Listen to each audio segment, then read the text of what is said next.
अमन से पूरे जम्मू कश्मीर में ईद की नमाज अदा की गई है। वहाँ अफसोस की बात यह है कि एक बार फिर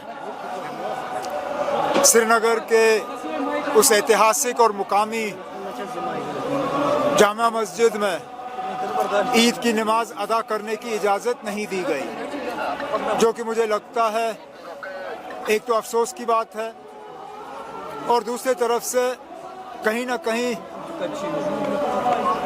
हमारे इंतज़ामिया को जो सिक्योरिटी और लॉ एंड ऑर्डर की जिम्मेदारी रखते हैं, कहीं ना कहीं उनके कहने और करने में फ़र्क रहता है, क्योंकि वो बार बार कहते हैं कि हालात बिल्कुल साजगार हैं, हालात बिल्कुल ठीक हैं, हम अब नॉर्मल सी के तरफ चले हैं।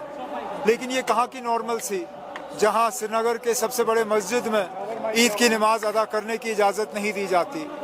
मैं तो उम्मीद करूँगा कि इस तरह के फ़ैसले जो हैं उनको बदल दिया जाए और लोगों को आज़ादी से अपने जो है अपने नमाज़ों को जो है अदा करने की इजाज़त मिले। उमर साहब, आपने अमन की बात की, क्योंकि इस वक्त पूरे मुल्क में हम देख रहे हैं कि किस तरीके से इसका भी असर पड़ रहा है। एलपीजी गैसेस हो या ऑयल हो, अब कल जो है प्राइसेस भी हाइक हो गए, प्राइस तो कितना नेगेटिव इम्पैक्ट हमारी कंट्री पे? हमारे कंट्री पे तो इम्पैक्ट पड़ेगा ही। एक तो सेंटिमेंट का इम्पैक्ट है, पूरे मुस्लिम कम्युनिटी पे जो है इसका सेंटिमेंटल इम्पैक्ट पड़ता है और उसके साथ साथ पूरे मुल्क पे इसका इम्पैक्ट पड़ता है।